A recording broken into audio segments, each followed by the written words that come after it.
नमस्कार, मैं हूं आशीष चित्रांशी और आप देख रहे हैं the news launcher. Hot topic with Hemant Atri. लाइए स्क्रीन पर जोड़िए हेमंत जी को। स्वागत है हेमंत जी। साहेब का 2047 का प्लान, साहेब का 2070 का प्लान। प्लान कुछ भी वर्तमान वाला तो है ही नहीं। सारे प्लान 20 साल 40 साल बाद के प्लान। लोन भी वैसे ही साहेब लेते हैं। आपको पता होगा जापान से लोन लिया है, कितने साल का लोन भी वैसे ही लेते हैं। जब ये सारा 50 वर्षीय 100 वर्षीय या 1000 वर्षीय प्लान नजर आते हैं सामने, तो आदमी कल्पना लोक में चला जाता है। आंख बंद करके सोचता है कि हमारे आने वाली पीढ़ियां सोने के घोड़े पर ठक ठक ठक ठक ठक ठक ठक ठक तात्या टोपे बन के चलेंगे। ऐसा होगा सब कुछ। मन के वेग से मुंबई से चेन्नई आदमी जाएगा, यही कल्पना करते हैं और फिर कहते हैं हर हर मोदी, घर घर मोदी। लेकिन हकीकत में हमारा जो भी प्लान है ना, अगर उस प्लान को एग्जीक्यूट भी किया जाए तो सिंदूर उधार का मांगना पड़ेगा श्रृंगार के लिए। उधार के सिंदूर के बगैर श्रृंगार नहीं हो सकता, क्योंकि सिवाय जुबानी लफाजी के 11 साल में कुछ किया ही नहीं। सिर्फ एक ही काम किया, जुबानी लफाजी। अब आप बहुत सारे साथी कहेंगे कि मैं भी 1.5 मिनट से लफाजी कर रहा हूं, खबर बता नहीं रहा हूं, तो मैं खबर बता देता हूं। लफाजी बस हो गया जितना हो। दरअसल हमारे 56 इंची वाले प्रधानमंत्री ने ही A2 A1 में से एक को, जो बड़े वाले हैं, उनको फंसा दिया है। अब बड़े वाले छोटे वाले अलग अलग तरीके से हैं। कोई करीबी में बड़ा है और कोई पैसे में बड़ा है। मतलब सीधा कहूं तो अंबानी को। मोदी की विदेश नीति, ये पूरा मैं क्यों कह रहा हूं, इसमें मोदी का रोल क्या है, भूमिका क्या है। मोदी की विदेश नीति ने भारत के भविष्य में जो भी पूंजीपति हैं, उद्योगपति हैं, उनकी तकनीकी दक्षता पर सवाल खड़े कर दिए हैं। वो तकनीकी रूप से दक्ष कैसे हो। देखिए, तकनीकी दक्षता बहुत महत्वपूर्ण है किसी भी देश को विकसित बनाने। तकनीकी दक्षता के लिए या तो आपके देश में R&D यानी रिसर्च एंड डेवलपमेंट पर एक बहुत बड़ा बजट का हिस्सा लगी। पहली बात, पॉइंट वाइज तथ्य समझिएगा। पहला, या तो वो, नहीं तो तकनीकी ट्रांसफर। हमारे देश के जो बड़े इंडस्ट्रियलिस्ट हैं, बड़े उद्योगपति हैं, वो विकसित देशों के साथ टेक्नोलॉजी जो है वो ट्रांसफर करवाएं, लें, उनके साथ एक ज्वाइंट वेंचर में आए, फिर टेक्नोलॉजी ट्रांसफर हो और फिर हम उस टेक्नोलॉजी को अपना बना लें। इसमें दिक्कत कहां पर है?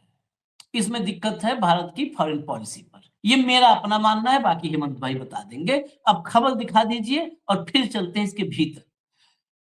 ब्लूमबर्ग, ये रोज ब्लूमबर्ग ना, ये भारत के लिए बमबर्ग हो गया है। भारत से जुड़ी कुछ ना कुछ खबरें फोड़ता रहता है, क्योंकि आर्थिक जगत, हमने कहा था, आर्थिक जगत की खबर अगर आपको दुनिया भर में देखनी है तो ब्लूमबर्ग देखिए, यही खबरों की जननी है। मतलब खबर यहीं पर पहली बार आता है, फिर इधर उधर छाता है।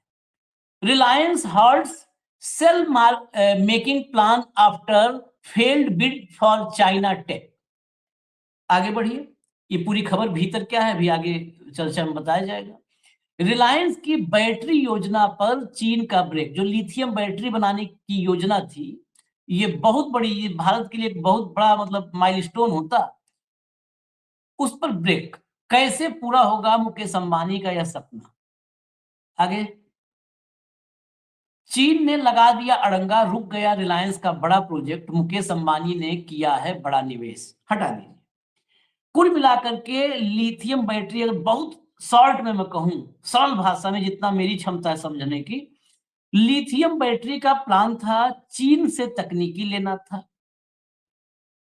उस पर ब्रेक लगा दिया। अब बताइए, पिछले एक सप्ताह, जब ऐसा कुछ होता है तो कर्टन रीजन होता है ना, एक सप्ताह पीछे जाना पड़ेगा। अंबानी ने ट्रंप का पंगा किससे है? अंबानी से नहीं है पंगा, ट्रंप का पंगा नरेंद्र मोदी से है, बिल्कुल साफ समझ लीजिए। उस पंगे में आगे किया गया किसको? अंबानी को। और उस दिन मैंने कहा था कि ये शायद पीएमओ की स्क्रिप्ट होगी, याद होगा, हेमंत जी के ही साथ कार्यक्रम, जब वो चिट्ठी जारी किया कि साहब हमने पिछले 3 हफ्ते से रसिया से कोई तेल नहीं लिया है और पूरी जनवरी हम कोई तेल नहीं लेंगे, यानी दिसंबर के 3 हफ्ते और जनवरी पूरा, पौने 2 महीना 7 सप्ताह का एश्योरेंस दिया कि हम तेल नहीं ले रहे हैं, रसिया से तेल लेना बंद कर चुके। पहला पॉइंट। दूसरा पॉइंट, 24 घंटे पहले चलिए, 24 घंटे पहले एक खबर आई, अभी इस खबर पर बहुत सारे क्वेश्चन मार्क हैं। एक खबर आई कि अंबानी ने पहले ही ट्रंप को कह दिया कि एक खरीदार आपके पास है वेनेजुएला के तेल का, और वो मैं हूं। वेनेजुएला का तेल आप दो, आपको बेचने वाला मान लिया, 2-4 अभी कस्टमर तलाशने होंगे, लेकिन पहला एक बड़ा कस्टमर आपके पास है जिसके पास दुनिया की सबसे बड़ी रिफाइनरी है, जो आपसे 8-10 लाख बैरल रोज ले सकता है। तो अगर ऐसा कस्टमर पहला क्यू में खड़ा मिले तो धंधा चल पड़ा, धंधा चल पड़ा, गारंटेड। अंबानी जब ट्रंप के जाके चरण वंदना करने लगेंगे, उनका पांव पखारने लगेंगे, तो ड्रैगन तो फुफकारेगा ही ना। और क्यों चरण वंदना किया अंबानी ने? सवाल यही है, क्यों? क्या साहेब के लिए? क्या साहेब के चक्कर में भारत का 2070 तक जो कार्बन उत्सर्जन मुक्त बिल्कुल बहुत बड़ा प्लान था, और ये लिथियम बैटरी सैटरी सब अपनी, वो प्लान फेल हो गया साहेब के चक्कर में? विश्व गुरु बनने के प्लान को पलीता लग गया क्या साहेब के चक्कर में? यही सवाल है सीधा हेमंत जी से। अब सवाल तो पूछ ही दिया हेमंत भाई, शुरू करिए। आशीष भाई नमस्कार, आपको सारे दर्शक साथियों को भी। बिल्कुल ठीक कहा आपने, उधार का सिंदूर, इससे बढ़िया टर्म इसके लिए कोई हो नहीं सकती। बेसिकली क्या है कि इतने बड़े उद्योगपति हो आप, एशिया के सबसे रईस आदमी हो आप, और उसके बावजूद भी चाइना से अंडर लाइसेंस प्रोडक्शन में लेना चाहते थे लिथियम आयन वाला प्रोजेक्ट। और ये चीनी के जो जिस कंपनी ने मना किया है, ये समझना पड़ेगा आपको क्या है। चाइना क्लीन एनर्जी के क्षेत्र में अपनी टेक्निक बिल्कुल लिमिटेड करना चाहता है, ताकि उसकी स्ट्रेटेजिक जो डोमिनेंस है वो बनी रहे पूरी दुनिया के अंदर। जो चीज उनके यहाँ की इंडिजिनस रिसर्च है वो किसी के साथ भी शेयर करने को तैयार नहीं है। अब एक गजब देखिए आप, 2 दिन पहले मैं और आप क्या चर्चा कर रहे थे कि मोदी जी लाल आंख दिखाने आए थे और रेड कारपेट बिछा रहे हैं, किसके लिए? उन कंपनियों के लिए, चाइना की ही कंपनियों के लिए, जिन पे गैलवन के बाद 2020 में गलवान की जो घटना थी, हमारे 20 सैनिक शहीद हुए थे, उसके बाद जिनके सरकारी ठेकों पर बिड करने पे पाबंदी लगा दी गई थी। अब क्या कर रहे हैं मोदी जी? सरकार पीएमओ के पास प्रस्ताव विचारा दे रहे वित्त मंत्रालय का कि इसको खोल दिया जाए।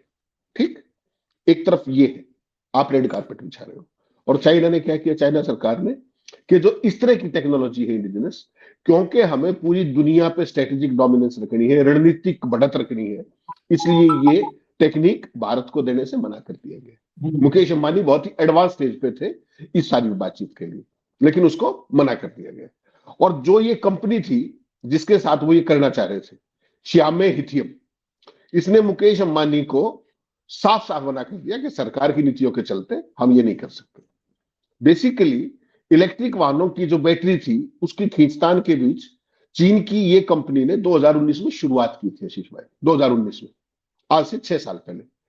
और मुकेश अंबानी से आप तुलना करोगे तो बड़ी कंपनी नहीं है। करीब 1000 हाईटेक पेशेवरों को इस कंपनी ने नियुक्त किया और रिसर्च में लगभग $400 मिलियन का खर्च किया इस कंपनी ने, जो आपको जिसकी चाइनीज कंपनी की जिसकी बात कर रहा हूं, श्यामे लिथियम। इसने पिछले 5 साल में कंपनी ने, मतलब बैटरी तकनीक में बड़ी खोज, और 20 लाख करोड़ की रिलायंस कंपनी रिसर्च की बजाय अंडर लाइसेंस प्रोडक्शन पे बात कर रही थी। किससे?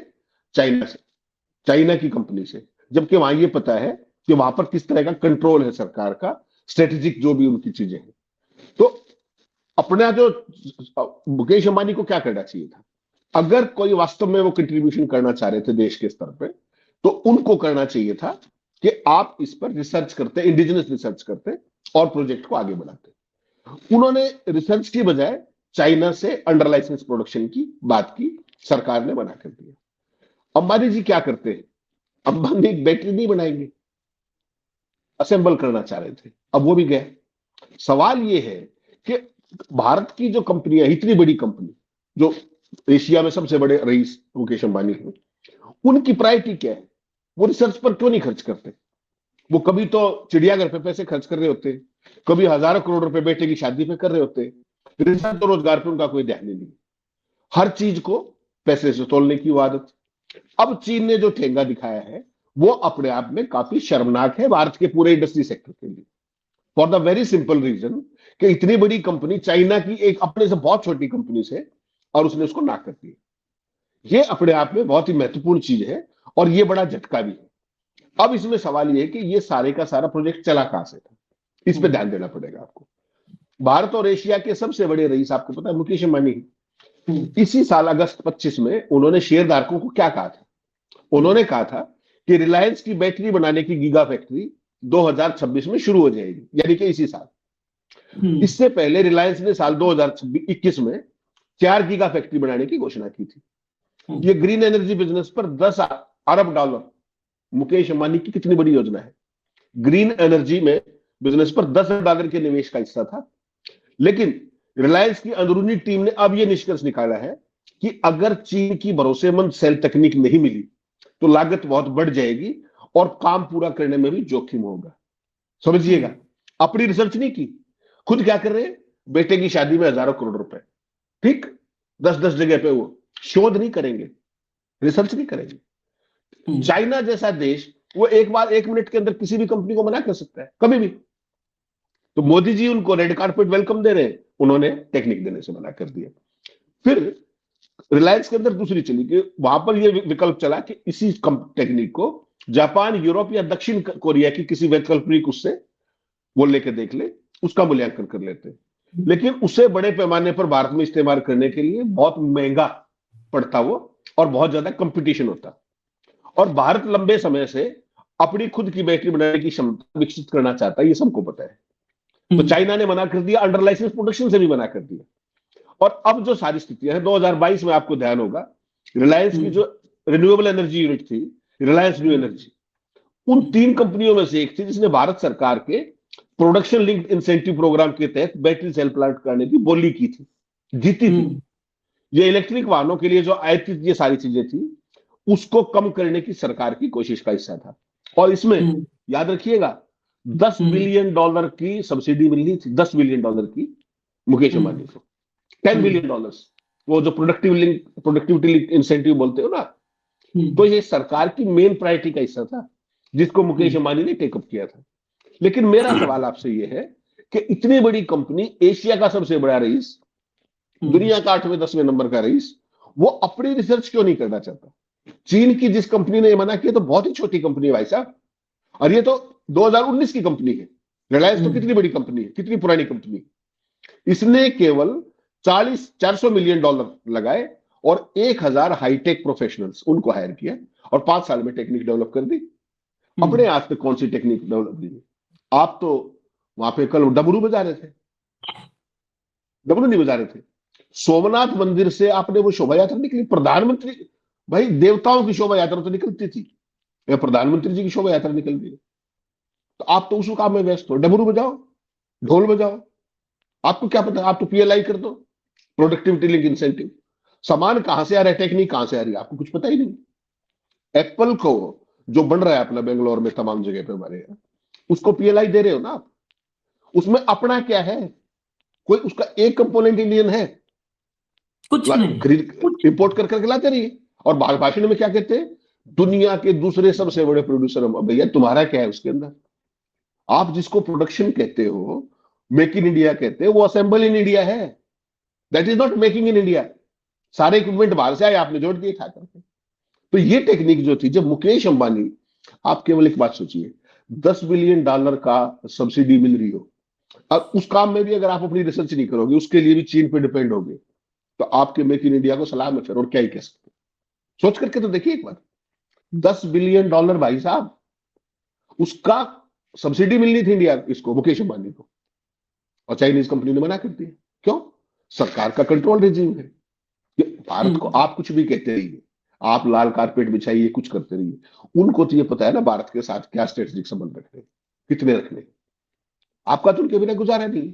आपके वित्त मंत्रालय ने पड़े उसमें क्या कहा प्रस्ताव में कि हमारे प्रोजेक्ट डिले हो रहे हैं, इसलिए चाइना की मदद लेनी चाहिए, चाइनीज कंपनी को बुलाना, हो गया। ये तो आपकी हालत है। एक बीच में एक सवाल और मैं घुसा देता हूं, बीच में एक सवाल।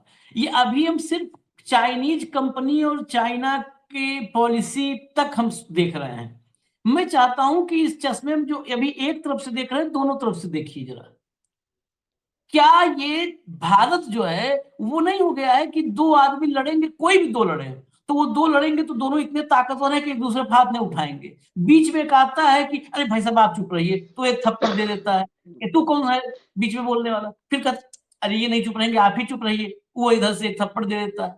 क्या वो ये हाल इस तरफ नहीं हम बढ़ चुके हैं? देखिए, कहने में बड़ा कड़वा लगता है, लेकिन ये हम विषय सोचना होगा। अंबानी को ऐसा नहीं है कि अंबानी को ओवरनाइट मना किया है हेमंत भाई। नहीं नहीं, बिल्कुल ये प्रोसेस है। न ये प्लान ओवरनाइट था। जैसे हमने सबने अभी जो चर्चा किया कि चीन की पॉलिसी कितना देना कितना नहीं देना, ऐसा नहीं है कि वो ओवरनाइट था और ये उम्मीद नहीं थी कि चीन देगा हमें। ये उम्मीद थी कि चीन देगा, तभी ये प्लान यहां तक पहुंचा था। मंडप में दूल्हा दुल्हन तभी आए थे कि कुंडली उनकी मिलाई जा चुकी थी। भाई साहब, सारी चीजें पहले प्लान की जाती हैं, पीएलआई में कवर की जाती हैं, तब आप इन्वेस्टमेंट प्रॉमिस करते हो बोर्ड। हाँ ऐसे नहीं होता कुछ भी, वाह भाई कुछ नहीं है। हाँ, जैसे ये मंडप में टूटी है शादी। इसमें आप नहीं कह सकते कि कुंडली नहीं मिली थी, ये मंडप में टूटी है शादी। यस ये यस, मंडप में टूटने का मतलब है कि मंडप में पता चला कि ये किसी और के साथ, कोई एक पक्ष जाना कि दूसरा पक्ष किसी और के साथ इस समय जो है संपर्क में है, तो टूटी है शादी। क्योंकि मैं फिर उस बात पर, जहां पर नॉर्मली लोग देखते हैं, हम चाहते हैं थोड़ा उससे एक कदम आगे देखने की कोशिश किया जाए। नॉर्मल जहां तक यहाँ चलो सौदा टूट गया, हम उससे एक कदम आगे देखना चाहते हैं, ये टूटा क्यों। मैं इस बात को आपको चाह रहा हूं कि इसको इसको कनेक्ट अगर आपको लगता है, क्योंकि मुझे तो लग रहा है ये जिस तरीके से अंबानी, और अंबानी अपनी इच्छा से नहीं, अंबानी को क्या लेना देना है भाई। रूस से बढ़िया 2 साल में नोट छापे हैं, रूस से मामूली पैसा छापा अंबानी ने। बहुत मोटा रूस पैसा, के बहुत तेल से इतना बहुत छाप मोटा। दिया, जितना छोटे मोटे देश की इकोनॉमी होती है उतना तो 2 साल में रूस के तेल से छाप दिया पैसा चार अंबानी। 4 साल में, 4 साल में, 2 में नहीं, 4 साल में, 21 साल। 4 साल, हाँ, 23, 24, 25, 22, 23, 24, 25, 4 साल में, 4 साल में इतना पैसा छाप दिया। अब आप बताओ, जब वो आदमी एकाएक रूस से इंपोर्ट बंद कर रहा है, रूस से इंपोर्ट बंद कर रहा है, रूस को लॉस होगा ना। रासनेफ्ट के साथ डील थी, लॉस होगा ना। रूस आज किसका शागिर्द है? कहना नहीं चाहिए, एक पोल हुआ करता था, लेकिन आज चीन का शागिर्द है रूस। चीन का सबसे बड़ा दुश्मन कौन है दुनिया में? अमेरिका। और आप उसके शागिर्द को छोड़ करके दुश्मन के पास जा रहे हो, और फेस कौन है? मोदी जी तो फोन पर भी नहीं बात करते हैं, डर के मारे। डर इतना लगता है कि फोन पर भी, कहीं फोन पर ही ना कुछ मनवा ले हमसे, क्योंकि मैं मना तो कर नहीं पाऊंगा। तो किसे आगे किया कि अरे यार तुम ही जाओ समझाओ, जितना लिखना पढ़ना है दो, कि नहीं हम तेल भी नहीं लेंगे, हम वेनेजुएला का ले लेंगे। सब काम इस समय कौन कर रहा है? ये काम अंबानी कर रहा है ना। इसलिए अंबानी को झटका लगा है। हेमंत जी, आप बहुत स्पष्ट मैं बताऊं, इसलिए नहीं झटका नहीं लगा। आशीष भाई, बहुत सिंपल सी बात है। ये सारी जो इंटरनेशनल इक्वेशन है वो अपनी जगह पे है, लेकिन हकीकत क्या है, जो बदलता वैश्विक परिवेश है, जो ट्रंप की हरकतें हैं, जो ट्रंप का यूरोप के साथ हो रहा है, जो चीन के साथ हो रहा है, जो रूस के साथ हो रहा है, उस सारे में चीन ने एक सख्ती क्या की, जो क्लीन एनर्जी तकनीक की सौदे हैं उन पर अपनी निगरानी बढ़ा दी, ताकि अपनी रणनीतिक बढ़त, जो मैंने आपको शुरू में कहा ना, वो रणनीतिक बढ़त बरकरार रख सके और मोनोपोली बनी रहे। इसमें विदेशी कंपनियों, खासकर भारत में स्थानीय उत्पादन शुरू करने में भारी दिक्कत हो ही जाएगी, वो प्लान ही ठप हो गया उसका। अब अंबानी ने इस प्रोजेक्ट के तहत कुछ मशीनरी ऑलरेडी मंगा ली थी अंडर लाइसेंस प्रोडक्शन के लिए, ऑलरेडी मंगवा ली थी, लेकिन अब उन्होंने मना कर दिया। और वो क्यों देंगे आप ये बताओ ना। रिलायंस की परेशानी क्या दर्शाती है?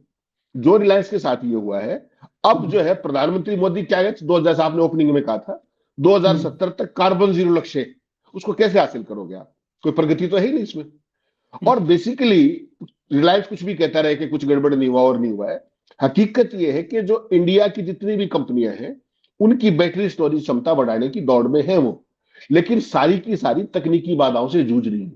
कारण सिंपल समझ लीजिए आप क्या है, आपके यहाँ रिसर्च के नाम पे देला नहीं, ये है हकीकत। आशीष भाई एक बात बताइए मुझे, $400 मिलियन में चाइनीज कंपनी कर सकती है, क्या भारत के पास नहीं हो सकता क्या? मुकेश अंबानी तो एशिया का सबसे रईस आदमी है भाई साहब, उसके लिए $400 मिलियन क्या होते हैं? लेकिन उस भाई ने रिसर्च और डेवलपमेंट की बजाय चाइना के ऊपर जाना सही समझा। और चाइना का तो आप बेटे की शादी में 1,000 करोड़ खर्च कर दोगे, लेकिन हाँ रिसर्च में खर्च नहीं करोगे। हाँ, ये इस देश की प्रायोरिटी और बेड़ा गर्क का सबसे बड़ा कारण है कि आपको ये सब कुछ अंडर आदत लाइसेंस चाहिए। आदत हेमंत भाई, मैंने शुरू में इसीलिए कहा ना कि R&D पर आप इस देश के बजट का कितना जाता है R&D पर, हम्म, और 11 साल में मैं कहता हूं इस पर एक डेटा, ये सब गंभीर चर्चाओं में दर्शकों की थोड़ी रुचि नहीं रहती, इसलिए हम लोग का भी मन छोटा हो जाता है कई बार, सही बताएं तो।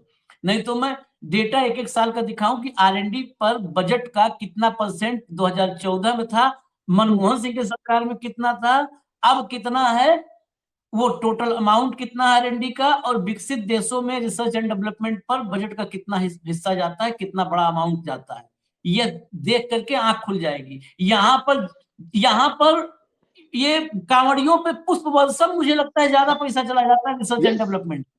R&D पीएमओ पर की मैं, इवेंट, भाई साहब आप एक साल की पीएमओ की इवेंट्स उठा लो, एक हाँ किसी भी एक उसकी, किसी हाँ एक वित्त वर्ष में मोदी जी जितने कार्यक्रमों में गए हिंदुस्तान के अंदर और विदेश के अंदर, उन हम्म, सारी का इवेंट का एक बार एक खर्चा मंगवा लो आरटीआई से, आपको समझ में आ जाएगा R&D क्यों हम्म, नहीं हो रहा है। ये अकेले अंबानी का सवाल नहीं है, अंबानी के साथ तो जो कुछ हुआ हुआ, अडानी हम्म, ग्रुप और JSW जो जिंदल का है, वो सारी कंपनियां भी सेल उत्पादन की बजाय इंडिया के अंदर बैटरी पैक और कंटेनर असेंबली पर जोर दे रही है। सबका ध्यान बाहर से ला करके यहां असेंबल कर लेने पे है, तो कुछ बनाओ भी ये। इसीलिए तो वो राहुल गांधी बार बार क्या कहते हैं कि जितने भी ये अपने अंबानी है, अडानी है, जितने भी लोग हैं, ये हम्म, सारे के सारे बिजनेस हाउसेज नहीं है, ये सारे के सारे ट्रेडर हैं, ये कुछ हम्म, मैन्युफैक्चर नहीं कर रहे। और हम्म, जब तक देश मैन्युफैक्चरिंग नहीं करेगा ना तो आगे बढ़ेगा। मैन्युफैक्चर करोगे तो आपकी रिसर्च भी होगी, हम्म, रिसर्च होगी उसमें तमाम चीजें, लोगों को रोजगार मिलेगा, हाई एंड टेक्नोलॉजी की तरफ जाओगे। जब हम्म, आप तो ये कह रहे हो, आपकी सरकार तो क्या कहती है कि ये हम्म, बोइंग वोइंग तो बाद में आए हैं, हमारे यहाँ तो पहले ही पुष्प विमान था हजारों साल पहले, हम्म, तो उनको रिसर्च करने की जरूरत क्या है बताइए आप? है हम्म, कोई? नाले की गैस से चाय बना लेते हैं, मौसम खराब हो तो बादलों में उसको रेडार बादलों में काम नहीं करता, जहाज को हम्म, नहीं पकड़ पाएगा। जिस हम्म, देश का डंकापति इतना विद्वान आदमी हो, उसको टेक्निक की हम्म, जरूरत क्या है? उसके तो मुंह में ही टेक्निक है, जो कुछ कर दे वो। ये चीज आपको देखनी पड़ेगी कि अगर देश को आगे बढ़ना है तो जो सबसे जरूरी चीज है राम अपना आशीष भाई, नंबर एक हम्म, R&D है, नंबर दो है मैन्युफैक्चरिंग। इस पे ध्यान दिए बिना गुजारा नहीं है। आप मांग मांग के उधार से कब तक करते रहोगे? वो कंपिटिटिव हो ही नहीं सकता। इसीलिए चाइना आपको अपनी उस पर नचा रहा है, आपके पल्ले अपना कुछ नहीं है। आप तो शादियां कीजिए, वनतारा कीजिए, बड़ी बड़ी इवेंट्स कीजिए, किसी को भगवान बताइए, कहीं डिनर्स लंच कीजिए, ट्रंप की इनॉग्रेशन में चले जाइए, वेनेजुएला का तेल खरीदने की ऑफर कर दीजिए, रशिया का तेल मना कर दीजिए। इसके अलावा आपके पास कुछ नहीं है, अपना कुछ नहीं, सबसे हम्म। बड़ी त्रासदी है।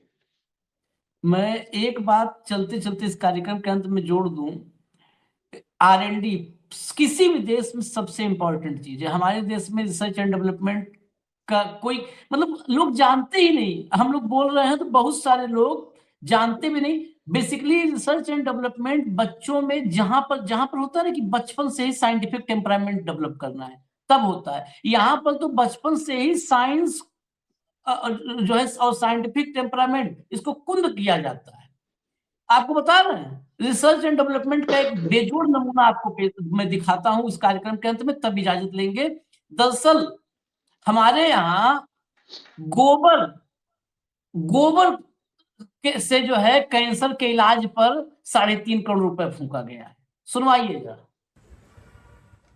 3 करोड़ 50 लाख का पंचगव्य योजना के तहत राशि स्वीकृत हुई थी और उस राशि का कुछ तो सामग्री खरीदी में और कुछ वाहन खरीदी, यात्रा, कुछ कर्मचारियों के कंटिजेंसी भुगतान, इस तरह अलग अलग मदों में उनको द्वारा खर्च किया गया। ये गाय की गोबर और मूत्र से कुछ औषधि बनाना था, जैसे कैंसर जैसे असाध बीमारियों के उपचार के लिए शोध किया जाना था विश्वविद्यालय को। तो अब उसमें कितना शोध किया गया है ये अलग विषय है, और उस मद का उपयोग मुख्य रूप से हमने जो देखा, कुछ सामग्री खरीदी में लगा दिए, कुछ यात्रा में, कुछ वाहन खरीदी में। इस तरह हमें प्रथम दृष्टया लगा कि उस मद की राशि शोध में किया जाना था, अन्य मदों में भी कर दी गई है। वो हमने रिपोर्ट बना करके सौंप दी है। कलर भी है ना अपने पास, जो पैकेट है उसमें कलर है, कोई कलर अपने यहाँ होता है, यहाँ पे लाल और पीला। देखा आपने, ये परचेजिंग हुई है। मैं खबर भाई इसको ये समझना जरूरी है जो अंबानी से ये परचेजिंग, काऊ डंग, यूरिन और अदर रॉ मटेरियल 1,92,00,000 का खर्चा हुआ है इसमें। सोचिए, गाय गोबर और मूत्र में 1,92,00,000 खर्च कर दिए सब इसकी परचेजिंग में ही, इसकी परचेजिंग में। इतने गाय गोबर खरीदो पूरा देश गोबर खाएगा, फिर ये जान लो पूरा देश गोबर खाएगा। और उसके अलावा 23-24 गोवा का ट्रिप हुआ है। मुझे लगता है गोवा में शायद ये ज्यादा गोबर का एक्सपेरिमेंट सफल हो सकता है। गोवा का 23-24 ट्रिप हुआ है। नानाजी देशमुख जो है वेटरनरी साइंस यूनिवर्सिटी में, वेटरनरी नानाजी देशमुख के नाम पे है ना वेटरनरी, उसी में जो है यूनिवर्सिटी में ये वो किया गया है, ये नायाब प्रयोग। अब देखिए आप, सरकार जिस देश में दो ही R&D 2 पार्ट में होते हैं, फिर चलते चलते थोड़ा सा तकनीकी बात कर ही लेते हैं। 2 हिस्से में होता है, एक सरकारी मतलब सरकार जो रिसर्च डेवलपमेंट करती है, और एक प्राइवेट सेक्टर जो करता है। सरकार कहाँ कर रही है देख लो, सामने आपने देख लिया, गोबर गौमूत्र में सरकार कर रही है। प्राइवेट वाले अंबानी अडानी, इनको वो हैबिट ही नहीं डाली गई, हैबिट ही नहीं डाली गई। अब क्यों अडानी करेगा? अडानी जो कोयला ओवर बिलिंग करवा के बिना बिल रेज किए हुए वर्बली 4,000 करोड़ रुपए सरकार से ले लेता है, काहे करेगा भैया रिसर्च डेवलपमेंट?